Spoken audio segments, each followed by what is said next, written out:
Bem-vindos, senhoras e senhores. Aqui é o Refúgio da Cultura Pop, onde todo geek encontra seu lado sombrio. Bem, como eu falei anteriormente no passado, esse vai ser o novo cenário. Eu mudei algumas coisas aqui, tipo, adicionei duas coisas e preciso melhorar a câmera. Essa parte vai ser cortada. Enfim, eu melhorei uns negocinhos aqui e eu também tô com um fonezinho aqui pra melhorar a captação de áudio. E eu acho, e o problema, então com o problema nos últimos vídeos, eu precisei até melhorar um pouquinho na edição, nos últimos vídeos, tá com problema porque o gravador de tela bugou e só tava pegando áudio externo, não tava pegando áudio do vídeo ou do jogo, para o jogo da...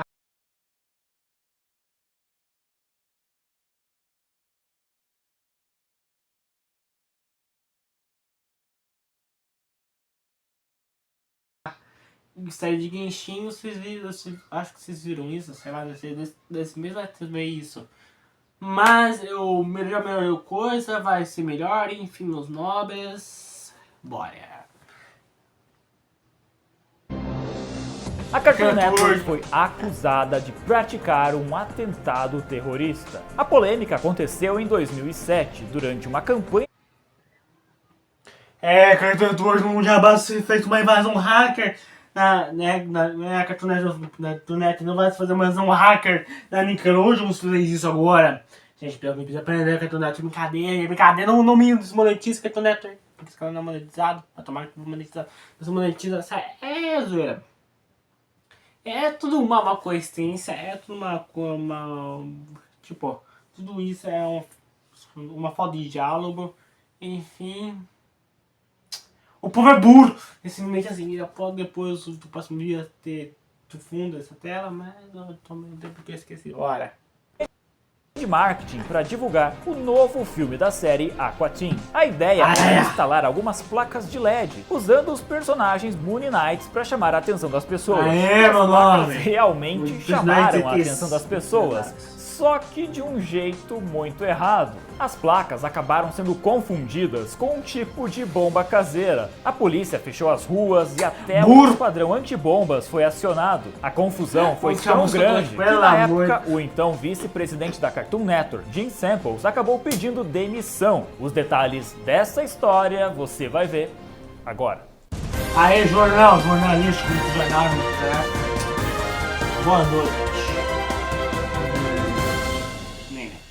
Olá, eu sou André Bedeni e está começando mais um Treta Toon, o seu jornal de tretas dos desenhos animados. Continua. Bom, a história que eu vou contar pra vocês hoje é tão bizarra, mas é tão absurda que parece até mentira, mas aconteceu de verdade. Bom, pra você entender essa história, primeiro eu preciso falar pra você sobre o desenho Aqua Teen. Se você nunca assistiu essa série, o conceito dela é até bem simples. Ela narra... Pronto, acho que agora não vai aparecer notificação quando não aparece gravando o vídeo. Eu já estou acostumado a perder notificação no meu celular, mas eu acho que não vai aparecer. Então, mais um ponto para concordar aí, tá aqui no canal. O dia a dia de três amigos que são um milkshake, uma batata frita e uma almôndega. Esses três amigos acabam se metendo em várias situações estranhas e precisam lutar contra alguns vilões bem ridículos para salvar a cidade. Bom, a Cartoon Network surgiu lá no começo dos anos 90 como um canal que passava desenhos animados 24 horas por dia, 7 dias por semana. No começo, ela só passava desenhos antigos, então ela passava os desenhos antigos dos Looney Tunes, desenhos antigos da Hanna-Barbera, desenhos antigos do Popeye. Mas com o passar do tempo, ela começou a produzir os seus próprios desenhos. E aí, em 1994, surgiu o projeto World Premiere Toons, que mais tarde mudaria de nome para What a Cartoon Show, e que mais tarde mudaria de nome para Cartoon Cartoons. World Premiere Toons foi um projeto onde a Cartoon Network queria dar espaço para novos animadores, para novos criadores, para testar e experimentar novas ideias para novos desenhos animados. A ideia inicial é que seriam feitos desenhos para crianças e junto nessa época daí surge um outro projeto focado em produzir programas para adultos. E digamos que a primeira experiência da Cartoon Network produzindo um programa para adultos foi Space Ghost Costa a Costa. Era um talk show apresentado por um super-herói que recebia convidados que no caso eram pessoas reais. Como por exemplo, teve um episódio que o Space Ghost recebeu Jim Carrey. Só que, de novo, lembrando, Space Ghost Costa a Costa era um programa produzido e pensado para um público adulto. E teve um episódio que o Space Ghost recebeu como convidados um copo de milkshake, uma batata frita e uma almôndega. E foi daí que surgiu a ideia do desenho Aqua Teen. Então esse episódio do Space Ghost, ele serviu como se fosse um gatilho, da onde surgiu a ideia para fazer o desenho Aqua Teen. O desenho, inclusive, foi criado por esses dois caras, Dave Willis e o Matt Maiellaro. Esses dois caras, eles eram roteiristas, né, do Space Ghost Costa a Costa, então eles que escreviam as histórias, as situações, as piadas e participavam da produção do programa. E foram eles que escreveram esse episódio onde o Space Ghost recebe um milkshake, uma batata frita e uma almôndega. Mas desde essa época eles já sonhavam em produzir o seu próprio desenho animado. Mas aí em 1999 a produção do Space Ghost foi pausada, porque a Cartoon Network queria começar um novo projeto que seria focado em produzir desenhos para adultos. Sim, aqui eles estão falando da Adult Swim, que surgiu aí nesse momento. Quando o Space Ghost Costa a Costa é parado, eles criam um spin-off do programa, que foi o Show do Brack. Depois veio o Laboratório Submarino 2021, depois veio Harvey, o Advogado, e o quarto desenho escolhido para ser produzido foi justamente Aqua Teen. Só que de todos os desenhos da Adult Swim, o Aqua Teen, ele era justamente assim, o mais polêmico. Só pra vocês terem ideia, o desenho já se meteu em várias polêmicas e já teve várias cenas censuradas. Como polêmico, você pode saber, é polêmico no nível South Park. Entendeu? Como essa aqui. I got rid of my teeth at a young age because eu não vou traduzir, I'm straight. Teeth are for gay people. That's why f***ings come and get them. Além de que, Aqua Teen teve um episódio inteiro censurado, que foi o episódio Dick's Old. Ele tem mais de 4.330 pênis aparecendo durante toda a história, sem contar que um dos personagens é basicamente um pênis ambulante. Mas não foi só lá nos anos 2000 que a Aqua Teen se meteu em polêmicas. Até agora, aí, recentemente, em 2020, a Aqua Teen teve um episódio inteiro censurado na HBO Max, que foi o episódio Shake Like Me. Ele começa com o Shake sendo mordido por um homem negro radioativo e graças a isso, o shake acaba se transformando em um estereótipo de milkshake negro. Em 2020, esse episódio acabou sendo retirado da HBO Max por ser considerado de muito mau gosto e por fazer uso de estereótipos e cenas racistas. E aqui no Brasil, a Aqua Teen fez muito sucesso, principalmente por causa da sua dublagem. Olha, recebeu outra intimação, Shake. É impressionante, né? Eu nunca recebi um Bolsa Família. E já é a segunda intimação em 2 dias. Cobrança chega rapidinho, é a vida, né? Como podemos dizer, a dublagem é absolutamente de cinema. Mas agora... Vida, né?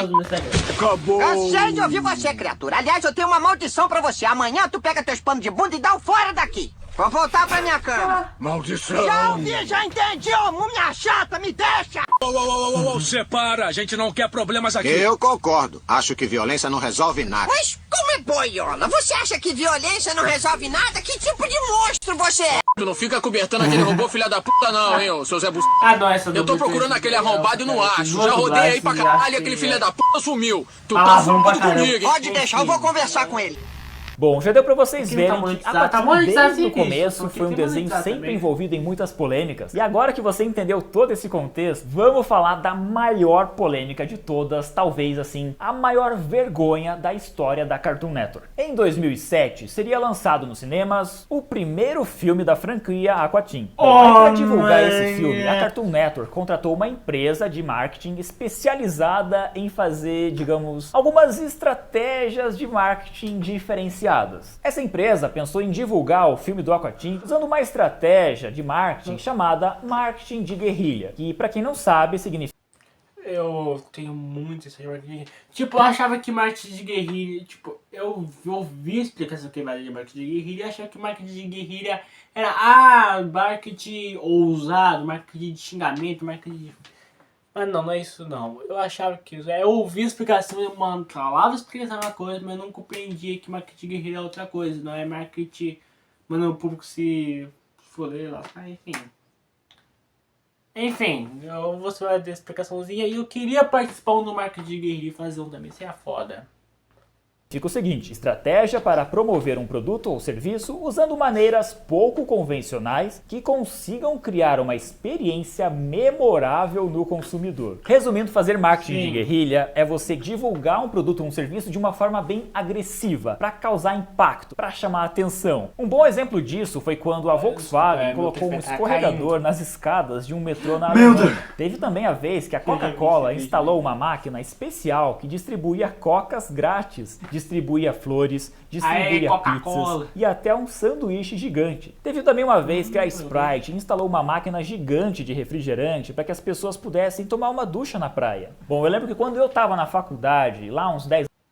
Mas eis a questão. O que saía dessa máquina de refrigerante? É água para ducha? Ou era refrigerante? Não, pera, vou falar sério.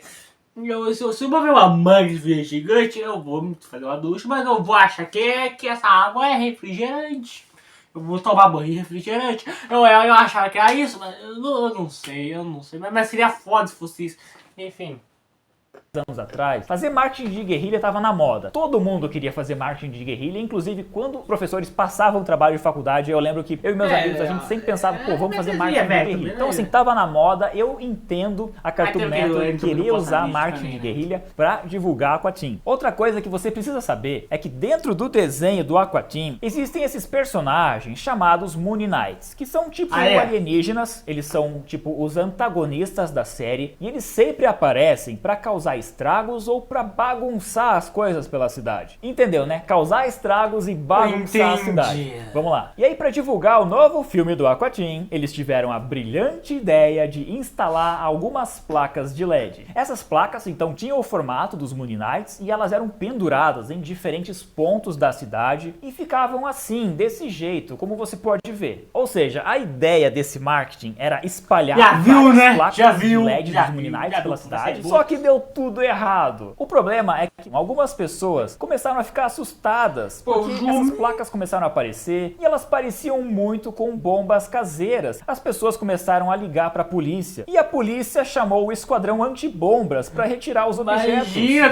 foi o maior caos, vocês não têm ideia. Era polícia para todo lado, esquadrão antibombas fechando a cidade, jornais, repórteres cobrindo o caso como se aquilo fosse um novo atentado terrorista tipo 11 de setembro. Imagine os Estados Unidos 11 de setembro, parando para ver que um atentado terrorista estava rolando na cidade de Boston. A polícia fechou o transporte público e como foi bem de manhã, assim, milhares de pessoas não puderam trabalhar, então as empresas não funcionaram, tiveram prejuízo, foi o caos. Lembrando que Boston tinha mais de 40 placas de LED de Moon Knights instaladas em vários pontos da cidade. E só para explicar, quando você olhava as placas assim bem de longe, não dava para ver muito bem o que era aquilo. Mas se você olhasse bem de perto, digamos, realmente dava para ver que eram objetos meio estranhos. Além disso, algumas placas foram bem mal instaladas, então dava para ver toda a fiação exposta, dava para ver os cabos com fita isolante. Resumindo, parecia uma grande gambiarra. Por isso que a própria polícia, quando chegou perto, achou que aquelas placas realmente poderiam ser algum tipo de dispositivo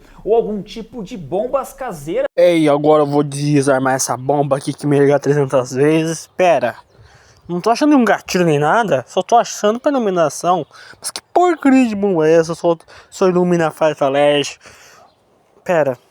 Isso parece o personagem daquele desenho, o Aquatim, que meu sobrinho vê. Ô Osvaldo, preciso falar uma coisa com você.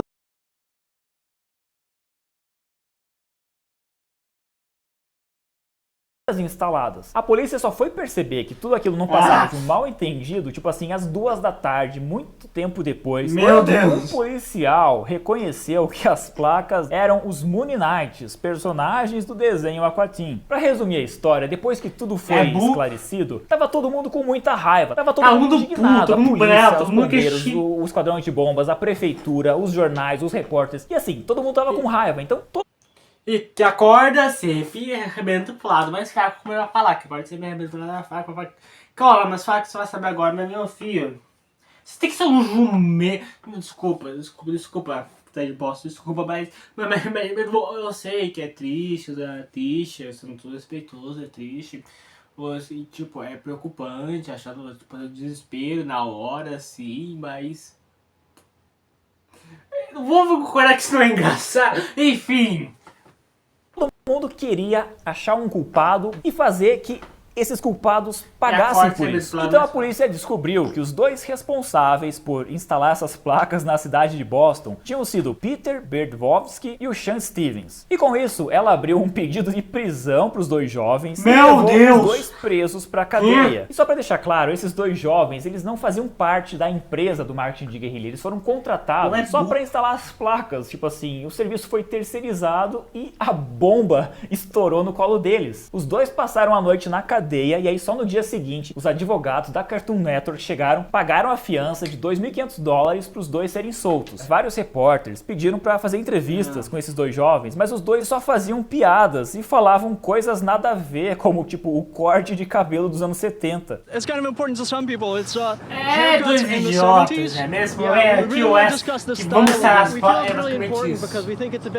Mas que o US vamos instalar a placa. Mas calma que a história não acabou por aqui. A Turner chegou a um acordo com as agências de Boston, concordando em pagar $1 milhão para cobrir os prejuízos no departamento de polícia e mais $1 milhão para apoiar o departamento de segurança da cidade. Além disso, a repercussão foi tão negativa que o então vice-presidente da Cartoon Network, na época, o Jim Samples, ele acabou sendo forçado a renunciar ao seu cargo. E isso foi bem triste, já que Jim Samples, ele foi o responsável por uma das melhores fases da Cartoon Network, época que o canal lançou desenhos originais de muito sucesso, como A Turma do Bairro, Ben 10, As Aventuras de Billy Mandy, Samurai Jack, Clone Wars e Mansão Foster para Amigos Imaginários. E não foi só a Cartoon Network que sofreu consequências. A própria cidade de Boston acabou virando motivo de piada por muitos anos. Na época, as pessoas iam até Boston só para fazer piada e elas colavam adesivos em lugares aleatórios e os adesivos diziam assim: calma, não entre em pânico, isso aqui não é uma bomba. Imagina, os moradores de Boston ficaram sofrendo bullying por vários anos por causa dessa